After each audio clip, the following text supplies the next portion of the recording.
الحمد لله الحمد لله رب العالمين والصلاة والسلام على سيد الأنبياء والمرسلين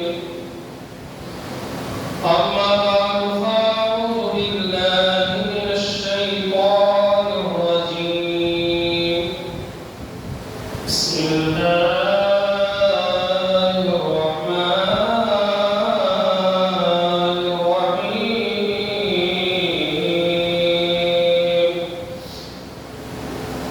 قال الله تبارك وتعالى في القرآن المجيد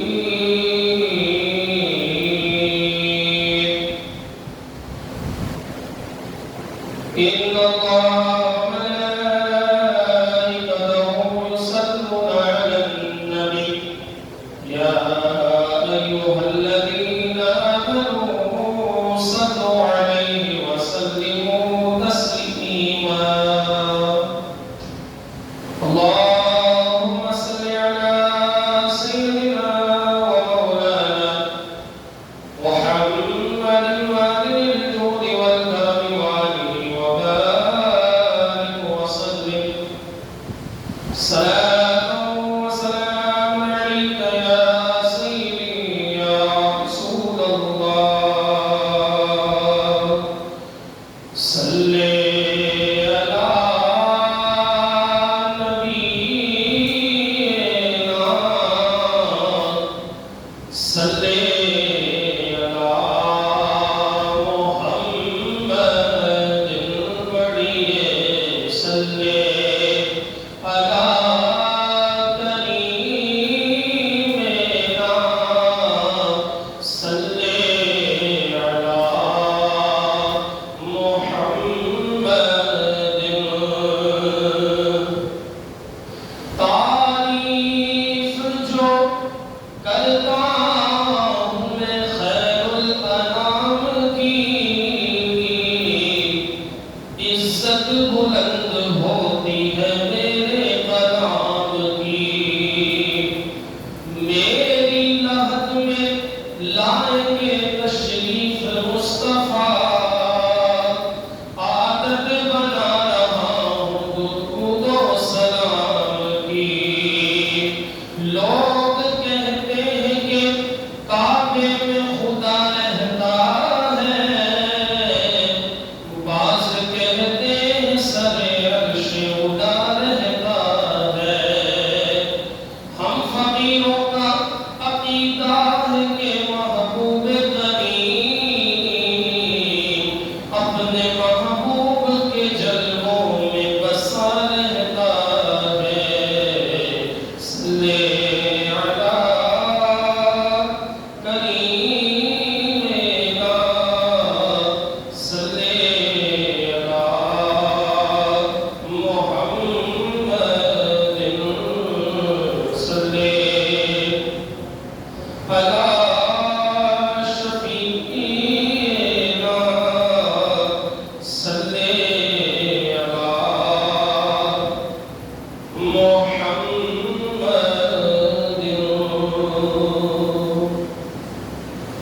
اللہ پاک کے حمد و ثنا و شکر نبی صلی اللہ تعالی علیہ وآلہ وسلم پر درود و سلام حضرات پیش کرنے کے بعد رب العزت جل جلالہ وجل سبحانہ وتعالی الواحد رب کائنات آج کے مقدس دن کے صدقے سے میری آپ کی اور جتنے بعد میں آئیں گے ان سب کی بخشش و مغفرت فرمائے ایک بار درود پاک پڑھ لیجیے اللہم صلی علی سیدنا و مولانا محمد وعلى الجود والکرم وآلہ واصحابہ وبارک وسلم صلاۃ و سلام علیک یا سیدی یا رسول اللہ وعلى آلہ واصحابہ یا نور اللہ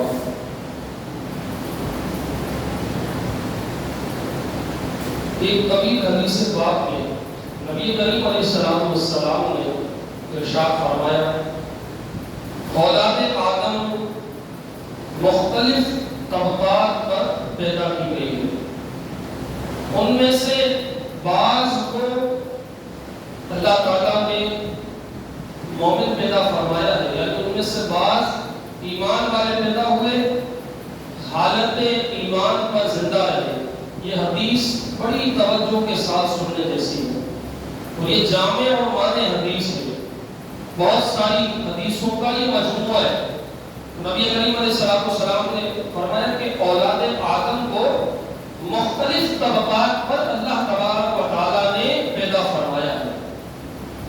ان میں سے بعض مومن پیدا ہوئے، جیسے ہم سارے مسلمان ہیں، تو بعض مومن پیدا ہوئے اور حالت ایمان پر زندہ رہے اور مومن ہی مریں گے۔ پھر آگے فرمایا کہ بعض کو کافر پیدا کیا گیا، یعنی وہ کافر پیدا ہوئے، حالت کفر پر زندہ رہے اور کافر ہی مریں گے، جبکہ بعض مومن پیدا ہوئے، مومنانہ زندگی بھی گزاریں گے، لیکن حالت کفر پر اس دنیا سے رخصت ہوں گے۔ مومن پیدا ہوں گے، مومن والی زندگی گزاریں گے، یعنی نمازیں بھی پڑھیں گے، روزے بھی رکھیں گے، زکوٰۃ بھی دیں گے، حج بھی ادا کریں گے، اور سارے لوازمات جو دین اسلام کے ہیں وہ سب کے سب ادا کریں گے، لیکن حالت کفر پر وہ اس دنیا سے رخصت ہوں گے۔ وجہ کیا ہوگی؟ وہ وجہ میں آپ کو بعد میں بتاؤں گا، پھر حدیث آپ سنیں۔ پھر حضور نے فرمایا کہ بعض کافر ہوں گے، کافر پیدا ہوئے اور وہ کافرانہ زندگی گزاریں گے، مشرکانہ زندگی گزاریں گے، اللہ کو ایک نہیں مانیں گے، ان کے نامہ اعمال میں نمازیں نہیں ہوگی، وہ دین اسلام کو اسلام نہیں سمجھیں گے، لیکن جب ان کا وقت رخصت آئے گا وہ اس دنیا سے مومن کی حالت میں رخصت ہوگا۔ اس حدیث پاک میں ہمیں جو مین بات سمجھ میں آ رہی ہے اور پتہ چل رہی ہے وہ یہ ہے، اور ڈرنے والی بھی بات ہے، عبرت والی بھی بات ہے، کہ حدیث میں جو تیسرے نمبر پر بات ارشاد فرمائی گئی کہ بہت سارے لوگ مومن پیدا ہوں گے، مومنانہ زندگی گزاریں گے، لیکن وہ اس دنیا سے حالت ایمان پر نہیں جائیں گے، حالت کفر پر جائیں گے۔ اب اس کی وجہ کیا ہے؟ تو میرے پیارے اور محترم اسلامی بھائیوں، وجہ اس کی یہ ہے کہ انسان جب اس دنیا میں آتا ہے تو وہ فطرتاً مسلمان ہوتا ہے، فطرتاً وہ مسلمان ہوتا ہے، لیکن اس کے ماں باپ اگر کافر ہوئے تو وہ بھی کافر بن جاتا ہے۔ فطرتاً وہ مسلمان ہی پیدا ہوتا ہے، لیکن جب اس کے ماں باپ کافر ہوں گے تو وہ کافر بن جائے گا، اگر اس کے ماں باپ قادیانی ہوں گے تو وہ قادیانی بن جائے گا، اگر اس کے ماں باپ کرسچن ہوں گے تو وہ کرسچن بن جائے گا۔ تو بچہ فطرت اسلام پر ہی پیدا ہوتا ہے، اس کے ماں باپ اس کو یا تو کافر بنا دیتے ہیں یا غیر مسلم بنا دیتے ہیں۔ تو فرمایا کہ فطرت اسلام پر بچہ پیدا ہوتا ہے۔ اب ہم الحمدللہ عز و جل اہل ایمان کے گھرانوں میں پیدا ہوئے ہیں۔ سب سے پہلے تو اس بات پر شکر ادا کریں کہ اللہ تبارک و تعالیٰ نے ہمیں گائے کا پیشاب پینے والوں میں شمار نہیں کیا ہے، ورنہ بھائی غیر مسلم ہندو قوم کیا کرتی ہے؟ گائے کے پیشاب سے اپنے آپ کو لبریز کرتی ہے، اپنے اوپر ڈالتی ہے، پیتی ہے، پتہ نہیں وہ پڑاؤ حرکتیں کرتی ہے، یعنی جس چیز کو مسلمان ناپاک سمجھتا ہے وہ اس چیز کو پاک سمجھ کر اپنے یعنی وہ استعمال میں لاتے ہیں۔ تو یہ اللہ تعالیٰ کا کرم ہے کہ ہمیں اللہ تبارک و تعالیٰ نے مومن پیدا فرمایا ہے۔ اس کے بعد مومنانہ زندگی ہم گزار رہے ہیں۔ اس شخص پر افسوس ہے کہ جو مسلمان ہونے کے باوجود بھی اپنے کردار کی درستگی نہیں کر پا رہا، وہ اپنے آپ کو مسلمان کہتا ہے لیکن وہ نمازوں سے دور ہے، وہ اپنے آپ کو مسلمان کہتا ہے لیکن اخلاقی برائیاں اس کے اندر کوٹ کوٹ کر بھری ہے، وہ اپنے آپ کو مسلمان کہتا ہے لیکن کام مسلمانوں والے نہیں ہے، تو وہ بظاہر تو مومنانہ زندگی گزار رہا ہے، لوگ اس کو کہتے ہیں یار یہ مسلمان ہے، یہ مومن ہے، لیکن کام اس کے مومن والے نہیں ہوتے۔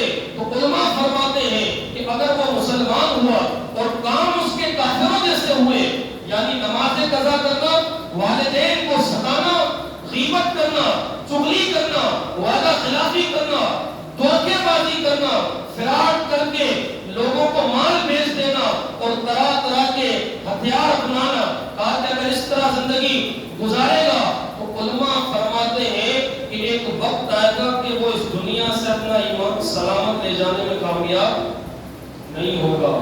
جیسی اس کی عملی زندگی ہوگی، جیسا اس کا کردار ہوگا، ویسے ہی اس کو نزا کے وقت میں معاملات جھیلنے پڑیں گے۔ ایک تو یہ وجہ کہ اس کی عملی زندگی، اس کا کردار کیسا ہے، کیا لوگ اس سے خوش ہیں؟ بھئی آج اس دور کے اندر کئی لوگ ایسے ہیں جو ہیں مسلمان لیکن خدا کی قسم لوگ ان سے بیزار ہیں، لوگ ان سے بیزار ہیں، لوگ ان کے مرنے کی دعائیں کرتے ہیں، یہاں تک کہ بعض اوقات ماں باپ بھی اتنی اولاد اپنے ماں باپ کو بیزار کر دیتی ہے کہ ماں باپ کے زبان سے بددعا تو نہیں نکلتی لیکن دل سے بات نکلتی ہے کہ اس نے ہمیں بیزار کر کے رکھ دیا ہے۔ تو اگر مومنانہ زندگی گزارتے ہوئے عمل ہمارا کمزور ہوا تو پھر علماء کیا فرماتے ہیں کہ وہ جو ہے اپنا ایمان جو ہے اس دنیا سے سلامت لے کر نہیں دے گا، اس کا ایمان خطرے میں پڑ جائے گا۔ اچھا ایک وجہ یہ، دوسری وجہ اللہ تعالیٰ نے انسان کو بے شمار نعمتیں دی ہیں۔ ہاتھ کیا ہے؟ بولیے نعمت ہے۔ آنکھیں کیا ہے؟ نعمت ہے۔ ہماری زبان کیا ہے؟ نعمت ہے۔ تو بے شمار اللہ تبارک و تعالیٰ نے انسان کو جو ہے وہ نعمتیں عطا فرمائی۔ تو ان نعمتوں میں سے ایک نعمت ہماری زبان بھی ہے۔ آپ دیکھیں بندہ ساری زندگی کفر کے اندھیروں میں بھٹکتا رہے، ساری زندگی وہ کسی بت کے سامنے سجدہ کرے، بت پرستی کرے، لیکن مرنے سے پہلے مرنے سے ایک دن پہلے بھی اگر اس نے سچے دل سے اس زبان کے ساتھ اور دل میں بھی نیت حاضر ہو، اگر اس زبان کے ساتھ اس نے پڑھ لیا لا الہ الا اللہ محمد رسول اللہ، آپ مجھے بتائیں کہ وہ مسلمان ہوگا یا نہیں ہوگا؟ ہو جائے گا نا۔ جب وہ مسلمان ہوا تو سابقہ زندگی کے سارے جتنے گناہ اس نے کیے تھے اللہ تعالیٰ سب گناہوں کو معاف فرما دیا۔ ایسا ہی ہے، ساری زندگی اس نے گناہ کیے، بت پرستی کی، لیکن ایک مرتبہ لا الہ الا اللہ محمد رسول اللہ کہا تو کیا ہوا کہ اللہ تبارک و تعالیٰ نے اس کی سابقہ زندگی کے گناہوں کو معاف فرما کر اب اس کو ایسا پاک اور ستھرا پیدا فرمایا کہ جیسا کہ ماں کے پیٹ سے ابھی بھی پیدا ہوا ہے۔ وجہ کیا بنی؟ اس کی زبان، اس کی زبان سے اس نے لا الہ الا اللہ کہا۔ اب آپ مجھے بتائیں غیر مسلم اگر کلمہ پڑھتا ہے اس کو رب اتنی برکتیں عطا فرماتا ہے جو ماں کے پیٹ سے پیدا ہی مسلمان ہوا ہے، پیدا ہی وہ مسلمان ہوا ہے، اس کے کانوں میں سب سے پہلے اللہ اکبر کی صدا آئی ہے اور وہ اپنی زندگی گزارتے گزارتے اگر کلمہ شریف کا ورد کرتا جائے تو اللہ تعالیٰ اس کو کتنی برکتیں عطا فرمائے گا۔ آپ کو شاید اندازہ نہیں ہے کہ یہ لا الہ الا اللہ محمد رسول اللہ اس کی پڑھنے کی کتنی برکتیں ہیں۔ ایک حدیث پاک کا مفہوم ہے، نبی کریم علیہ السلام نے ارشاد فرمایا کہ بندہ ایک مرتبہ لا الہ الا اللہ کہہ لے نا، ایک مرتبہ لا الہ الا اللہ محمد رسول اللہ کہہ لے، کہا یہ جو عمل ہے زبان پر ہلکا ہے لیکن قیامت والے دن میزان پر یہ بھاری ہوگا، میزان پر یہ بھاری ہوگا۔ اللہ اکبر۔ تو میں کہہ رہا تھا کہ اسی زبان سے بندہ غیر مسلم ہے اور وہ لا الہ الا اللہ کہتے تو وہ دائرہ اسلام میں داخل ہو جاتا ہے، وہ کفر کی ساری حدیں توڑ کر دائرہ اسلام میں جگہ اس کو مل جاتی ہے۔ اب سنیے، جس طرح لا الہ الا اللہ کہہ کر بندہ دائرہ اسلام میں آتا ہے نا، اسی طرح اس زبان کے ساتھ اگر ایک مسلمان نے کلمہ کفر کہہ دیا، اپنی زبان سے کوئی ایسا کلمہ کہہ دیا کہ جو اسلام سے خارج کرتا ہو، جس کی شریعت اجازت نہ دیتا ہو، تو فرمایا کہ وہ دائرہ اسلام سے یوں خارج ہو۔ اب جیسے ایک بات ہے کہ ہم کیا کہتے ہیں، اکثر لوگوں کے اندر یہ بات مشہور ہے کہ اللہ اوپر بیٹھا ہے۔ یہ جملہ آپ نے سنا ہے آپ نے؟ اللہ اوپر بیٹھا ہے، ایسے بولتے ہیں کوئی بات ایسے چلتی ہے، اللہ اوپر بیٹھا ہے سب دیکھ رہا ہے، تو یہ اللہ اوپر بیٹھا ہے اس طرح کہنا یہ کلمہ کفر ہے۔ بندہ دائرہ اسلام سے خارج، اس کا نکاح گیا. بھئی دائرہ اسلام سے جب بندہ گیا تو نکاح بچے گا اس کا؟ نکاح تو فاسد. اب اگر کسی نے بالفرض یہ کلمہ دے دیا، وہ اپنے آپ کو مومن سمجھ رہا ہے لیکن وہ تو دائرہ اسلام سے خارج ہے. تو اس طرح کے بہت سارے جملے جو ہے بعض اوقات لوگ اپنی اپنی جو قسمت ہے اس کو کوستے ہیں. مطلب یہ کہتے ہیں یار میری قسمت تو ہے ہی خراب، میری قسمت کو اللہ تعالیٰ نے خراب بنایا. اگر کسی نے یہ کہہ دیا وہ دائرہ اسلام سے گیا خارج. اللہ مجھ پر بہت زیادتی کرتا ہے، ظلم کرتا ہے، پتہ نہیں میں نے کون سا گناہ کر دیا ہے. اگر کسی نے ایسا کہا دائرہ اسلام سے خارج، تو پتہ چلا کہ اسی زبان سے اگر ایک بندہ غیر مسلم ہے مسلمان ہو سکتا ہے، اسی زبان سے اگر مسلمان ہے وہ پھر دائرہ اسلام سے بھی خارج ہو جاتا ہے. اچھا اب کریں کیا؟ اب کرنا یہ ہے کہ زبان کو فضول باتوں سے ہمیں بچانا ہے. بندہ جب زیادہ باتیں کرتا ہے، جو بہت زیادہ باتیں کرتا ہے، باتونی شخص ہوتا ہے، یعنی وہ جہاں پر جاتا ہے تو اس کی گفتگو سے لوگ بیزار ہو جاتے ہیں. تو وہ فضول باتوں سے مطلب لوگوں کو ہنساتا ہے، فضول باتیں کر کے چٹکلے سنا کر اگرچہ وہ لوگوں کو ہنساتا بھی ہے، لیکن اس کے اندر اگر اس نے کلمہ کفر کہہ دیا تو وہ دائرہ اسلام سے خارج ہو جائے گا. یہ زبان کی آفتیں اتنی ہیں، بندہ اس کو کنٹرول کرے. ایک حدیث پاک میں نے پڑھا کہ زبان جب ہم صبح اٹھتے ہیں، جب ہم صبح کو اٹھتے ہیں تو یہ زبان جو ہے وہ بلکہ سارے اعضاء، دل سے لے کر سارے اعضاء، یہ زبان کے سامنے گویا ہاتھ جوڑ کر کہتے ہیں کہ بھائی اگر تو سیدھی رہی تو ہم سیدھے رہیں گے، ورنہ اگر تو سیدھی نہ رہی، یعنی تو نے کسی کو گالی دی تو سامنے والا کیا بھول کا ہار پہنائے گا؟ کہ آپ اگر کسی کو گالی دو گے تو کیا سامنے والا آپ کو ہار پہنائے گا یا گالی دے گا؟ ریٹرن میں وہ بھی گالی دے گا.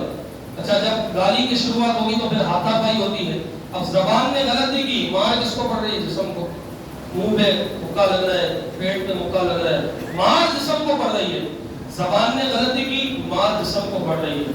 تو یہ زبان کے سامنے یہ سارے اعضاء گویا کہ ہاتھ جوڑ کر کہتے ہیں بھائی تو سیدھی ہو جا تو ہم سیدھے رہیں گے، اگر تو ٹیڑھی ہوئی ہم ٹیڑھے ہو جائیں گے. اسی زبان کے ذریعے اگر اس کو کنٹرول نہ کیا گیا، میاں بیوی کے اندر جب جھگڑا ہوتا ہے، علماء فرماتے ہیں کہ جب اس طرح کا ماحول بن جائے گھر میں جھگڑے کی صورت، تو دونوں میں سے ایک کو خاموش ہونا چاہیے. دونوں میں سے ایک خاموش ہو جائے، کبھی بیوی خاموش ہو جائے کبھی شوہر خاموش ہو جائے. اور اگر غلطی ہے تو معافی مانگ لی جائے، غلط فہمی ہے تو اس کو دور کیا جائے. بعض اوقات غلط فہمی بھی ہو جاتی ہے تو دور کیا جائے، اور غلطی ہے تو معافی مانگ لی جائے. تو بعض اوقات گھر کے اندر اس طرح کے جھگڑے یا کوئی ایسی باتیں ہوتی ہیں کہ جس کی وجہ سے میاں بیوی میں لڑائی ہوتی ہے. بات مجھے پتہ ہے نکاح کے وقت ہم نے 3 الفاظ کہے تھے، قبول ہے قبول ہے قبول ہے. ایک عورت جو ہمارے لیے حرام تھی، صرف 3 الفاظ ہم نے کہے، قبول ہے قبول ہے قبول ہے، وہی عورت ہمارے لیے حلال ہو گئی. کس سے؟ زبان سے. اب یہی عورت جب ہم اپنی زبان سے نکالیں گے طلاق طلاق طلاق، یہی عورت حرام ہو جائے. زبان، اس زبان کا ہماری زندگی اور اسلام کے اندر سمجھنے بڑا انٹرفیئر ہے. اس زبان کے اندر بندہ چاہے تو جنتیوں والے کام کر سکتا ہے، اس زبان سے چاہے تو بندہ دوزخیوں والے کام کر سکتا ہے. نبی کریم علیہ الصلوۃ والسلام نے ارشاد فرمایا کہ میں نے عورتوں کو کثرت کے ساتھ جہنم کے اندر پایا، عورتوں کو کثرت کے ساتھ جہنم کے اندر پایا. تو وجہ جب بتائی گئی یا رسول اللہ عورتیں کیوں زیادہ؟ تو کہا کہ وہ اپنی زبان کا استعمال غلط کرتی ہیں. عورتیں جہاں 4 عورتیں بیٹھ جائیں نا وہاں پہ ایک مرد کی خیر نہیں ہوتی، یعنی 4 بیویاں جہاں پر مل جائیں وہ ایک میاں کی خیر نہیں ہے، یعنی وہ غیبتیں چغلیاں تو پتہ نہیں کیا کیا معاملات شروع ہو جائیں گے. تو حضور نے فرمایا کہ میں زیادہ عورتوں کو دیکھتا ہوں. کیوں؟ زبان. وہ اپنی زبان کا صحیح استعمال نہیں کرتی. وہ اپنے شوہر کو یا تو تانا دے گی یا اپنے بچوں کو تانا دے گی یا اپنے گھر والوں کو پہاڑ دلائے گی. تو فرمایا یہی زبان. تو اسی زبان کے ذریعے بندہ چاہے تو جنت والے کام کرے، چاہے تو دوزخ والے کام کرے. حضرت سیدنا ابوبکر صدیق رضی اللہ تعالی آپ فرماتے ہیں کہ 2 چیزیں اگر بلکہ نبی کریم علیہ السلام نے ارشاد فرمایا کہ تم مجھے دو چیزوں کی ضمانت دو، میں تمہیں جنت کی ضمانت دیتا ہوں۔ اس میں سے ایک فرمایا زبان، اور میں تم مجھے زبان کی ضمانت دو، یعنی جب زبان سے تمہیں بولنا ہے تو اللہ کے رضا والے کام ہی بولنے ہیں، ورنہ اس کے علاوہ بات ہی نہیں کرتے۔ کئی بزرگان دین کو دیکھا گیا، ہم یہ سنتے ہیں نا کہ وہ فلاں بزرگ غار کے اندر چلے گئے، جیسے غوث پاک رحمۃ اللہ تعالی 40 سال تک غالباً 10 سال تک وہ غار کے اندر موجود تھے، لوگوں سے ملاقات نہیں کرتے تھے۔ کیوں؟ اس وجہ سے یار اگر میں کسی سے بات کروں گا اور میری زبان سے اگر کوئی غلط بات نکل گئی، میں تو اسلام سے نکل جاؤں گا، میں تو گیا۔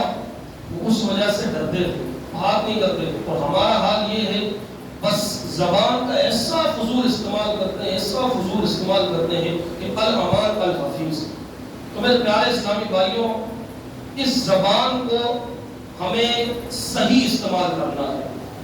لا الہ الا اللہ کی کثرت کریں، اللہ اکبر کی کثرت کریں، سبحان اللہ پڑھیں، الحمدللہ کہیں، رب کا ذکر کریں نا۔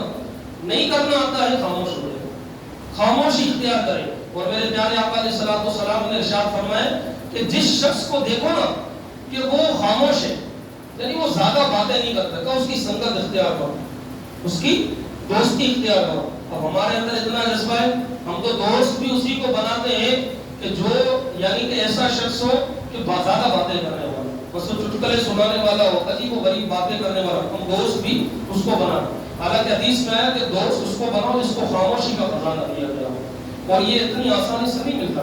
ایک بزرگ فرماتے ہیں کہ میں 40 سال سے ایک چیز حاصل کرنے کی کوشش کر رہا ہوں، ابھی تک نہیں ملی، حالانکہ ان کو وہ مل چکی تھی، لیکن اللہ والے تھے نا، ان کی باتیں پھر بڑی تھی۔ تو فرمایا کہ میں 40 سال سے تلاش کر رہا ہوں۔ لوگوں نے کہا کیا؟ تو کہا کہ خاموش ہے، عافیت والی زبان، وہ نہیں مل پا رہی۔ کہا کہ حضرت ہم تو آپ کو دیکھتے ہیں جب بھی آپ بات کرتے ہیں تو آپ کے منہ سے یا تو اللہ کا ذکر نکلتا ہے یا تو مصطفیٰ کا ذکر نکلتا ہے، تیسری تو آپ بات ہی نہیں کرتے۔ کہا نہیں، پھر بھی مجھے میرے رب کا خوف ہے کہ کہیں کوئی ایسی بات نہ نکل جائے۔ آج ہم کیا اللہ کے ولی بن گئے ہیں کہ جو ہم اتنی باتیں کرتے ہیں؟ بعض کا دیکھا ہے بھائی، لوگ بڑی فضول باتیں کرتے ہیں، بہت زیادہ فضول۔ قیامت والے دن ایک ایک لفظ کے، ایک ایک حرف کے یعنی اس کا حساب دینا پڑے گا۔ جو ہم نے باتیں کی قیامت والے دن پوچھا جائے گا، ہاں بھائی تم نے یہ باتیں کی، چلو بتاؤ کیوں کی، کس وجہ سے کی، یہ سارا بتانا پڑے گا۔ تو آج 2 گھنٹے باہر گرمی کے اندر کھڑے رہ کر ہم کسی سے بات بھی نہیں کر پاتے، تو قیامت والے دن کیا ہم بات کرنے میں کامیاب ہو جائیں گے؟